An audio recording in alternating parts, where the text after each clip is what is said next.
लेकिन इसके बाद भी संकट क्या है? देखो, दुनिया का सबसे बड़ा संकट ये है कि दुनिया का औसत आईक्यू बहुत कम है। ठीक, आईक्यू का मतलब बुद्धिमत्ता का स्तर। और बुद्धिमत्ता का स्तर ना, भगवान ने बुद्धि बहुत ज्यादा नहीं दी है दुनिया में, दी भी है तो प्रयोग में सारी नहीं आती है। अब सोचिए 21वीं शताब्दी में आप देखते हैं कि मॉब वायलेंस हो जाती है, भीड़ इकट्ठी हुई, एक आदमी को पकड़ा, जला दिया, उसको काट दिया। इसका मतलब है कि कम से कम ये मानना पड़ेगा आपको, और ये केवल भारत की बात थोड़ी ना, कई देशों में ऐसा हो रहा है। इसका मतलब ऐसा नहीं है कि लोग बहुत समझदार हैं। तो होता क्या, किसी भी समाज में 25% लोगों का आईक्यू होता है अच्छा, 50% का होता है औसत, और 25% का होता है बिलो एवरेज। 50% का एवरेज है। ये कैसे निकलता है फार्मूला, जब उसमें आएंगे तो समझेंगे, फार्मूला है पूरा इसका। अब अगर आपने कहा कि नैतिकता नियमों पर नहीं चलेगी, अपने अपने हिसाब से परिणाम देकर फैसला कर लेना, तो आपको अच्छे से पता है कि ये लोग इसका कितना फायदा उठाएंगे। और ये भी औसत बुद्धि के लोग, ये बहुत दिमाग नहीं चलता इनका भी। इसके दो नुकसान होंगे। एक तो ये कि 24 घंटे सोचना पड़ेगा, और सोचना एक कठिन काम है, बहुत कठिन काम है सोचना। जब आप एटीट्यूड पढ़ेंगे ना, एक कंसेप्ट है सिस्टमैटिक प्रोसेसिंग, एक है ह्यूरिस्टिक प्रोसेसिंग, वहां समझेंगे इस चीज को। हम भी करते हैं, अभी बताता हूं फॉर एग्जांपल। और दूसरी समस्या क्या है, इससे सब्जेक्टिविटी बहुत ज्यादा आ जाएगी। ऐसी सब्जेक्टिविटी आएगी कि नैतिक व्यवस्था के नाम पे दुराचार, अनाचार सब कुछ फैल जाएगा। क्यों? जैसे आपने कहा भाई देखो, परिणाम से तय होता है, परिणाम सोच के तय करना क्या ठीक है क्या गलत है। हर बच्चा झूठ पे झूठ बोले जा रहा है। आपने झूठ क्यों बोलते हो? परिणाम अच्छा है इसका, मेरी पिटाई नहीं हुई है, परिणाम कितना अच्छा है, इसलिए मैं झूठ बोलता हूं। कुछ सिस्टम ही नहीं बचेगा। सब लोग अपने अपने हिसाब से परिणाम की व्याख्या करके नियमों का उल्लंघन करेंगे, और नैतिक व्यवस्था का मतलब उसकी ऐसी तैसी कर देंगे। दूसरा, सोचना पड़ेगा, हर बात पे सोचना पड़ेगा। अब सोच के देखिए, जैसे आप निकले, एक भिखारी पीछे पड़ गया कि बाबू कुछ दे दो, माई कुछ दे दो। तो सबसे पहले वो जोड़ी बनाए थे, आप दोनों की जोड़ी सलामत रहे। भाई साथ में ऐसे ही खड़े हुए थे, जोड़ी बना दी, तो लड़का खुश हो रहा था, आ जा तू ले यार, इस बात पर कि तूने जोड़ी तो बनाई कम से कम मेरी। जो भगवान भी नहीं बना पा रहा, तूने बना दी, कोई बात नहीं। तो इसी में खुश। तो अब ऐसे में 3 स्थितियां हो सकती हैं। एक, आप में से कुछ के दिमाग में फंडा क्लियर होगा, भिखारी को पैसे देने ही नहीं है, चाहे कुछ हो जाए, क्योंकि आपने पढ़ रखा है कि इनको पैसे देने से फिर वो पूरा गैंग विकसित होता है, हाथ पैर काटे जाते हैं बच्चों के, और भीख का एक पूरा सिस्टम काम करता है। और उसमें अगर आप भीख दे रहे हैं, इसका मतलब आप किसी बच्चे के हाथ पैर कटवाने के लिए जिम्मेदार हो जाएंगे अंत में। तो आपने एकदम ठान रखा है, चाहे कुछ हो जाए भीख देनी नहीं है।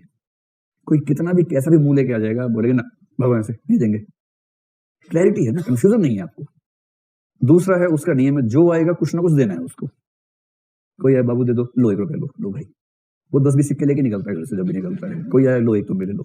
ये तो पार्ले जी का पैकेट लेके निकलता है कि 1 बिस्किट तू ले ले भाई, 1 तू खा ले, किसी तरह से। सुविधा है, क्लैरिटी है, कंफ्यूजन नहीं है। और जो है परिणाम सापेक्षवादी, वो हमेशा, जैसे जा रहा है जरूरी काम से भिखारी आ गया, अब वो सोच रहा है 2 मिनट रुको, मैं टटोलूंगा, इंटरव्यू दो पहले मुझे, बताओ तुम्हारे नंबर कितने 10वीं क्लास में, ये बताओ पहले, फिर 12वीं के बताओ, चलो मैं जीके के 4 सवाल पूछ रहा हूँ, देखूंगा तुम कितना पढ़े लिखे हो, फिर नैतिक ज्ञान की परीक्षा लूंगा, तुमसे 4 सवाल वो बताऊंगा, उसके बाद तय करेगा ऐसे तौल के कि हाँ देना चाहिए, फिर निकाला 5 नोट, लो दे जाओ। और अगर यही करता रहेगा तो 8-10 दिन के बाद ये मांगता वो दिखेगा सबके पास, क्योंकि जब सारा दिन इसी में लगा देगा 24 घंटे, तो फिर कैसे ही अपने काम करेगा, ये भी तो समस्या है ना, कैसे करेगा। हर समय सोचने की बाध्यता, हर समय फैसला करने से पहले 1000 बार सोचना बड़ा कठिन काम है। तो एक तो मूर्ख लोग नियम का फायदा उठा लेंगे सब्जेक्टिविटी से, दूसरा सोचना अपने आप में दुविधा वाली बात है। इसलिए कुछ लोग कहते हैं कि कम से कम इस समुदाय के लिए बेहतर है डीओंटोलॉजी, इन्हें पक्का नियम बता दो बस, उसके बियॉन्ड मत सोचवाओ इनसे। सोचना कठिन कार्य है। मुझे ध्यान है कि बकरीद के दिन एक मुस्लिम मित्र से मैंने पूछा, बड़ा धार्मिक आदमी, मैंने उससे पूछा, मैंने कहा तुम ये बताओ, हर साल बकरीद के दिन बकरे काट देते हो, पहले पालते हो घर में उसको, फिर काटते हो, खराब नहीं लगता तुम्हें? खुदा या अल्लाह क्यों खुश होगा इस चीज से भाई? अल्लाह को प्यारी है कुर्बानी, काहे प्यारी है कुर्बानी? नहीं प्यारी होनी चाहिए। बेकसूर पशु की हत्या क्यों अच्छी लगनी चाहिए अल्लाह को? मुझे लगा वो बहुत धाकड़ सा उत्तर देगा इस बात का, सैद्धांतिक सा उत्तर देगा। उसने पता क्या कहा? उसने कहा ये हम नहीं सोच सकते, अल्लाह ताला सोचते हैं। हम कैसे सोच सकते हैं? तो मैंने कहा फिर, बोले हम सोच ही नहीं सकते, हमें तो बताया गया है, तुम काटते खाते हैं, बात खत्म। कितना सिंपल सॉल्यूशन है, हम सोच ही नहीं सकते। जिस चीज का जवाब मैं नहीं दे सकता, मैं काहे सोचूं उसके बारे में?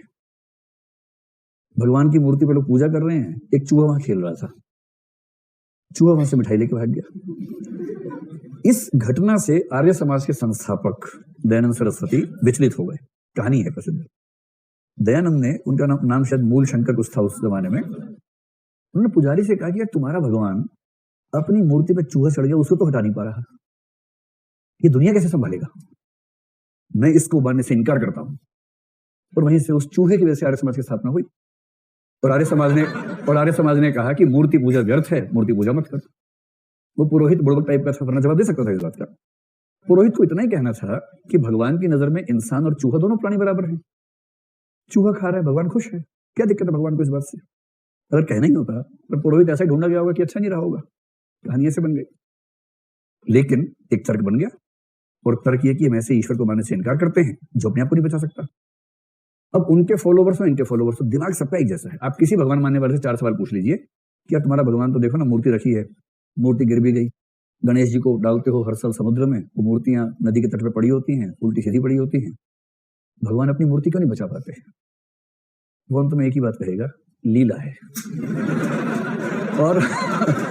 और देखो, दर्शन की दुनिया में लीला का एक ही मतलब होता है कि मुझे पता नहीं। जब भी कोई बोले लीला है, इसका मतलब मुझे पता नहीं, पूछो मत मुझसे प्लीज, मुझे नहीं पता। तो एक लंबा वाक्य होता है ना, जैसे कई शब्दों के लिए एक शब्द होता है, ऐसे ही मुझे नहीं पता, प्लीज मुझसे मत पूछो, इसके लिए एक शब्द क्या है? लीला। तो जब भी कोई बोले लीला है, इसका मतलब ये है। तो आप ये बताओ कि जो समाज में इतने सारे लोग हैं, इनके लिए एक शब्द हम बोलते हैं, आगे से वो बोलेंगे भोंदू। तो समाज के 75% भोंदुओं के लिए ज्यादा अच्छा सिस्टम कौन सा है, डिओन्टोलॉजी या टेलियोलॉजी? उनको तो नियम बताओ पक्का, सुचवाओ मत उनसे बस, क्योंकि वो उनके बस की बात नहीं है। और जो ऊपर के 10, 20, 25% लोग हैं, वो आप कितना भी कोशिश कर लो, वो मानेंगे भी नहीं आपकी बात, वो हर बात पर सोचेंगे। ये लोग पाए जाते हैं जेएनयू में। तो जेएनयू हर बात पे नाराज क्यों रहता है? क्योंकि जेएनयू उन लोगों से बना हुआ है जो औसत बुद्धि से आगे के लोग हैं। उन्हें औसत बातें समझ में नहीं आती हैं। उन्हें लगता है कि इसके पीछे एक आदर्श होना चाहिए, तर्क होना चाहिए, प्लेटो, सुकरात, अरस्तु, मार्क्स सब घुला मिला के फिर वो उस लेवल पे बात की पड़ताल करते हैं। उनको नहीं जमता। वो बुरे लोग नहीं है, वो बहुत शानदार लोग हैं, और बहुत शानदार व्यक्ति पटरी पे आमतौर पर आ नहीं पाता है। वो होता है, हर जगह होता है ऐसा। अमेरिका का हार्वर्ड और भारत का जेएनयू दोनों बहनें हैं। वहां हार्वर्ड वही काम करता है जो यहाँ जेएनयू करता है। ट्रंप हार्वर्ड से उतना ही परेशान है जितना मोदी जेएनयू से परेशान है। दोनों को परेशानी अपने अपने एक विश्वविद्यालय से बराबर मात्रा में, क्योंकि कायदे के विश्वविद्यालय में जब मुक्त विचार होंगे तो मुक्त विचार व्यवस्था को चुभते हैं, हर जगह चुभते हैं। ये संकट ध्यान रखिएगा कि बहुत समझदार व्यक्ति टेलियोलॉजी के पक्ष में खड़ा होगा, और एक सामान्य या ये भोंदू व्यक्ति जो होगा, उसके लिए बेहतर है कि वो डिओन्टोलॉजी के पक्ष में रहे।